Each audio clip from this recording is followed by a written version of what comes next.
Swastiastu, Awigyanamastu, Namo Buddhaya. Perkenalkan, nama saya Nimade Aryani Kumalasari dengan NIM 21130111013 dari program studi S1 Pendidikan Matematika jurusan Matematika Rombol 7 Agama Hindu. Di sini saya akan memaparkan mengenai soal dan jawaban UTS semester 1 Agama Hindu. Langsung saja untuk pembahasannya. Soal yang pertama, Tuhan adalah kebenaran. Tuhan ada di mana-mana. Jangan pernah bersandar pada ketidakbenaran dalam keadaan apapun. Jika mengikuti jalan ketidakbenaran, kita tidak akan dapat mengembangkan kasih. Maka dari itu, kembangkanlah kasih sepanjang waktu. Berilah contoh dalam kehidupan sehari-hari bagaimana mengembangkan kasih kepada seluruh ciptaan yang widi dengan mengikuti kebenaran.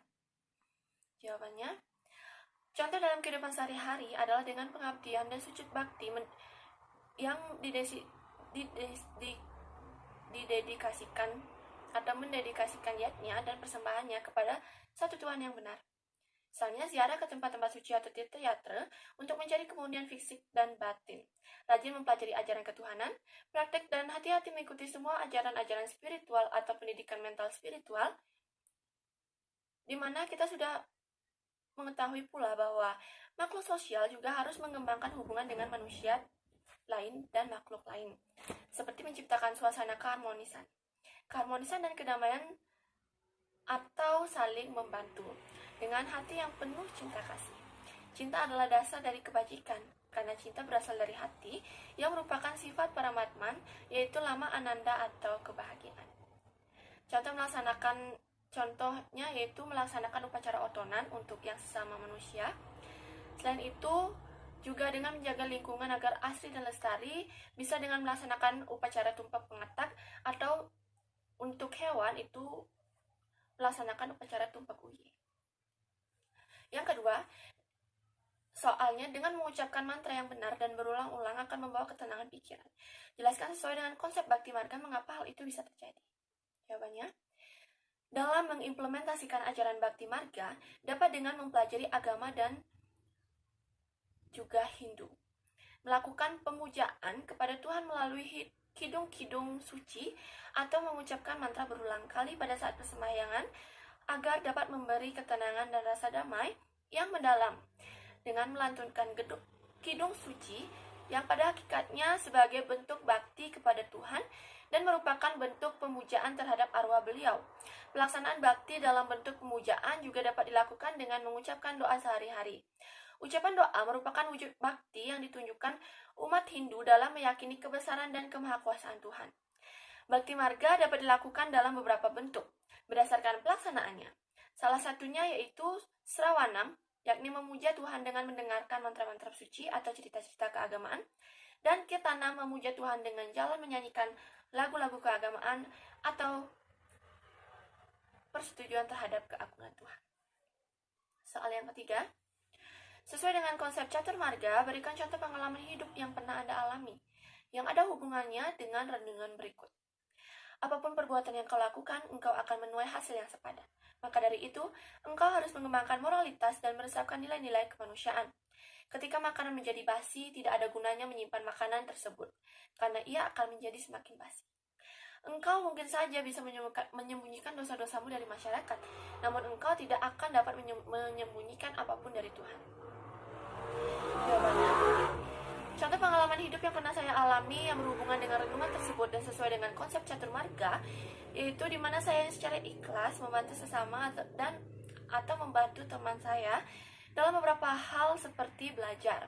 Meskipun dengan banyak rintangan, banyak perkataan yang kadang membuat saya sedih, tapi tantangan-tantangan naik turunnya nilai, sulitnya membagi waktu, mati-matian menghafal materi, namun di samping hal tersebut, saya tetap sembahyang, trisandia dan meditasi setiap hari.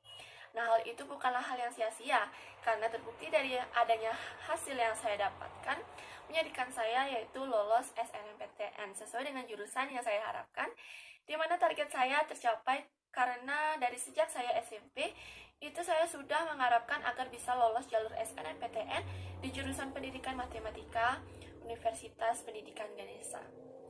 Dan dari semua upaya yang saya lakukan, ternyata dapat menghasilkan hal tersebut. Menurut saya itulah hasil dari apa yang telah saya lakukan sebelumnya. Meskipun saya tidak mengatakannya kepada semua orang bahwa setiap perkataan mereka, ada beberapa perkataan mereka yang membuat saya sakit hati, dan perjuangan-perjuangan dari bergadang sampai menangis, tidak mendapatkan juara di perlombaan dan sebagainya, hal itu tetap akan dilihat dan diketahui oleh Tuhan Yang Maha Esa. Hal yang perlu dilakukan adalah lakukan dengan sungguh-sungguh, lakukan dengan ikhlas, dan percaya kepada Tuhan, maka niscaya hal yang didapat sesuai dengan apa yang dilakukan atau proses yang kamu lakukan itu akan sesuai dengan hasil yang nanti kamu dapatkan. Selanjutnya untuk yang keempat, sebelum meditasi cucilah muka, tangan, serta kaki, atau Anda mandi untuk membersihkan badan dari kotoran sekaligus membuat badan menjadi segar. Duduklah dengan memakai alas dari kain, tikar, atau selimut. Posisi punggung tegak lurus dan tangan diletakkan di pangkuan dalam posisi rileks. Pejamkan mata serta tenangkan pikiran beberapa detik. Setelah itu ucapkan mantra. Jelaskan masing-masing tahap tersebut. Langsung saja. Pertama, untuk tahap mandi yang perlu disiapkan pertama adalah pakaian, handuk, sampo, sabun, sikat gigi, pasta gigi, dan air. Lalu cuci rambut terlebih dahulu menggunakan sampo, kemudian bersihkan badan menggunakan sabun, dan bilas seluruh tubuh sampai bersih menggunakan air. Jangan lupa juga ucapkan mantra di setiap tahapannya. Setelah itu, siapkan selimut agar duduk terasa nyaman dan punggung tegak lurus. Hal tersebut akan dapat melancarkan peredaran darah nantinya. Lalu dengan posisi duduk yang nyaman dan mata terpejam, dengan kedua tangan berada dalam posisi nyaman di pangkuan, tenangkan pikiran dan konsentrasilah. Selanjutnya, lantunkan mantra berulang kali agar dapat menenangkan pikiran dan sebagainya.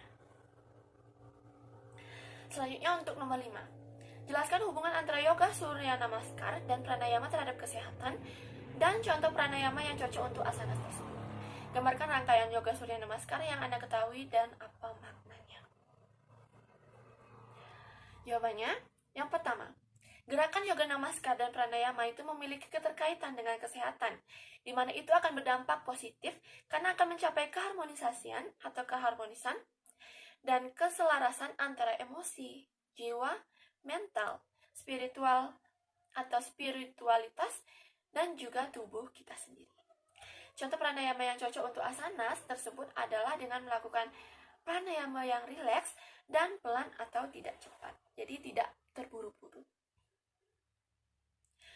Adapun rangkaian gerakan yoga namaskar yang saya ketahui, yang pertama yaitu pranamasana atau sikap berdoa, di mana serangkaian gerakan dimulai dari posisi kaki rapat dalam posisi tegak, di depan dada bergandengan tangan, seluruh tubuh rileks dan bernafas normal, kemudian berkonsentrasi pada cakra jantung dan mengucapkan mantra. Nah, manfaat dari sikap ini adalah untuk membentuk keadaan konsentrasi dan persiapan yang tenang dan damai untuk latihan. Yang kedua yaitu hasta uttanasana atau sikap kedua tangan terangkat. Rangkaian gerakan yang dimulai dengan mengangkat kedua tangan di atas kepala, kemudian diregangkan hingga selebar bahu. Kemudian menekuk kepala dan tubuh bagian atas ke belakang, lalu tarik nafas dan fokus pada cakra tenggorokan. Dan ucapkanlah mantra. Di mana manfaatnya yaitu untuk menegangkan isi rongga perut, membuang lemak berlebih, dan melancarkan pencernaan, melatih otot lengan dan bahu, menyelaraskan syaraf tulang belakang, dan membuka seluruh ruang paru-paru. Yang ketiga yaitu padahastana atau postur tangan ke kaki. Gerakannya terdiri dari menyentuh tanah ke depan kaki dengan jari-jari kedua tangan. Kemudian dahi menyentuh lutut, sementara kaki lurus. Selama ini, hembuskan udara dalam jumlah besar dengan mengendurkan perut. Kemudian fokus pada cakra seks dan mantra-mantra atau ucapkan mantra. Ya, manfaatnya itu menghilangkan atau mencegah sakit perut, mengurangi kelebihan lemak di perut, menghilangkan sembelit, meningkatkan sirkulasi darah, melenturkan tulang belakang.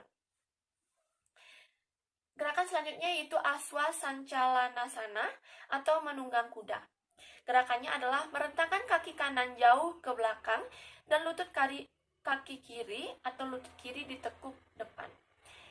Dengan tangan masih terentang dan berat badan harus ditopang pada kedua tangan. Kepala dimiringkan ke punggung, punggung ditekuk dan pandangan diarahkan ke atas sehingga tarik nafas dan fokus pada cakra mata yang terletak di tengah atau mata ketiga. Manfaatnya yaitu organ perut atau memijat organ perut dan meningkatkan fungsinya, memperkuat otot-otot kaki, dan akan menyeimbangkan kembali syaraf-syaraf.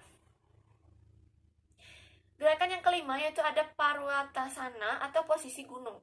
Nah, gerakannya itu terdiri dari menempatkan kaki kiri ke sebelah kaki kanan dalam satu garis lurus, kemudian mengangkat pantat yang menggantung dan menurunkan kepala sampai berada di antara lengan dan tubuh, membentuk dua sisi segitiga. Sedangkan pada posisi akhir lengan dan kaki tetap diluruskan. Nah, saat itu cobalah untuk menjaga kedua tumit tetap bersentuhan dengan tanah. Pada saat itu, hembuskan nafas dan kemudian fokuskan pada cakra tenggorokan. Dan ucapkan mantra. Lalu, manfaat dari gerakan ini yaitu memperkuat syaraf dan otot kaki dan lengan, melenturkan otot punggung, dan menyelaraskan syaraf tulang. Nah, yang keenam yaitu soalnya ide Sang Hyang Widiwasa bersifat wiyapi wiyapaka, ada di mana-mana. Lalu, jelaskan bagaimana Anda dapat membuktikan bahwa Tuhan itu ada di mana-mana. Jawaban saya yaitu, buktinya Tuhan ada di mana-mana, kita bisa bandingkan dengan udara yang kita hirup. Kita bisa menghirup udara yang disebut oksigen, dimanapun kita berada. Walaupun kita tidak bisa melihatnya, walaupun seperti demikian, udara memenuhi setiap ruangan dan setiap tempat. Kesaksian lain juga terdapat dalam Buana Kosa, yang mengatakan bahwa Tuhan atau Shiva itu ada di mana-mana. Bersifat gaib, sulit dibayangkan seperti ruang atau ether. Tidak dapat ditangkap oleh akal atau panca indera. Meski sangat supranatural, namun Tuhan hadir di mana-mana. Ini adalah wiyapi-wiyapaka yang menembus segalanya. Selanjutnya, untuk soal nomor 7. Dalam kitab Menawa Dharma Sastra disebutkan Srutistu Wedo Wishneu Dharma Sastram Tuwai Semerti Te Sarwa Teswa Mima Mesye Tabiam Dharmoho Nirbabau. Menawa Dharma Sastra 2.10, yang artinya sesungguhnya Sruti adalah Weda, demikianlah pula Semerti adalah Dharma Sastra. Keduanya tidak boleh diragukan dalam hal apapun karena keduanya adalah kitab suci yang menjadi sumber agama Hindu atau Dharma. Jelaskan mengapa Sruti dan Semerti merupakan sumber utama hukum Hindu. Jawabannya, Sruti dalam Menawa Dharma Sastra 11.10 mengatakan bahwa sebenarnya Sruti adalah Weda, Semerti adalah Dharma Sastra. Keduanya tidak boleh diragukan sama sekali karena keduanya adalah kitab suci yang merupakan sumber hukum. Nah, Semerti adalah khusus atau Weda yang khusus memberi penjelasan, tafsir, dan penjelasan otentik menurut ajaran hukum Hindu yang disusun dalam sebuah kitab Dharma Sastra. Dalam semua jenis kitab Semerti, yang terpenting adalah Dharma Sastra, karena merupakan kitab hukum Hindu. Maka dua dari 5 jenis sumber hukum Hindu, yaitu Sruti dan Semerti, itulah yang menjadi dasar utama yang tidak dapat diragukan lagi kebenarannya. Yang ke-8. Berikan contoh pengalaman hidup yang pernah Anda alami yang ada hubungannya dengan renungan berikut. Apapun perbuatan yang kau lakukan, engkau akan menuai hasil yang sepadan. Maka dari itu, engkau harus mengembangkan moralitas dan meresapkan nilai-nilai kemanusiaan. Ketika makanan menjadi basi, tidak ada gunanya menyimpan makanan tersebut, karena ia akan menjadi semakin basi. Anda mungkin saja bisa menyembunyikan dosa-dosamu dari masyarakat, namun Anda tidak akan dapat menyembunyikan apapun dari Tuhan. Contoh pengalaman yang pernah saya alami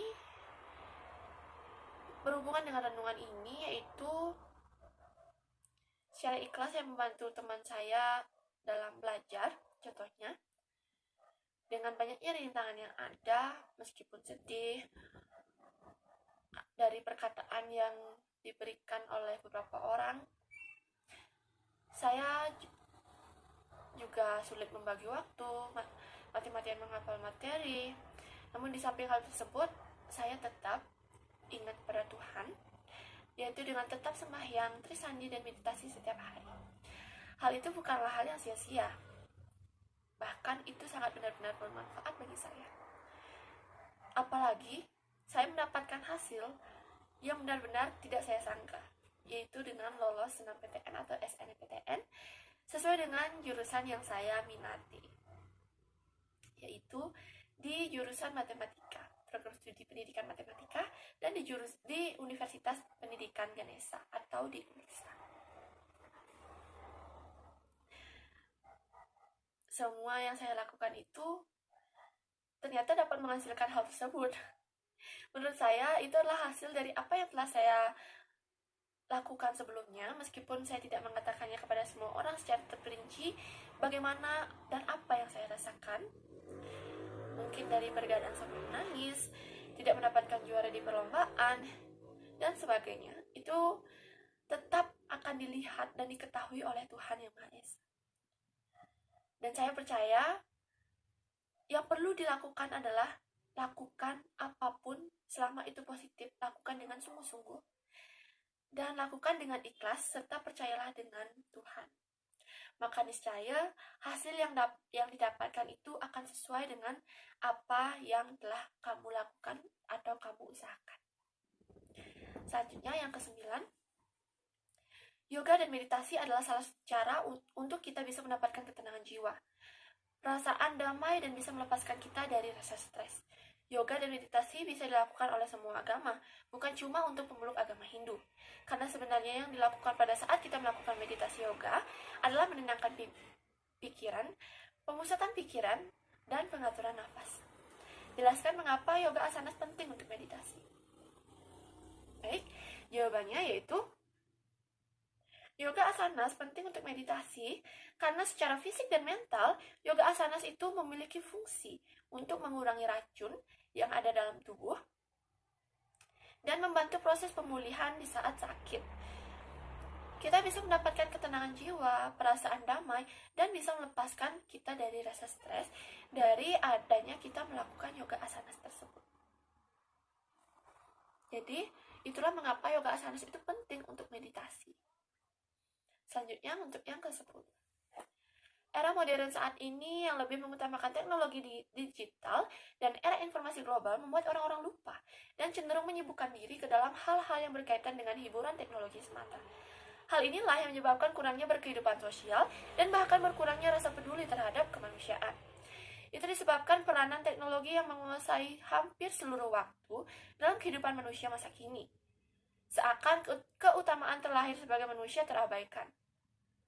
Nah, jelaskan kesatuan antara badan jasmani dan jiwa atau Atman yang menjadikan manusia selalu terus berkembang. Serta mengapa menjadi manusia merupakan suatu hal yang paling utama.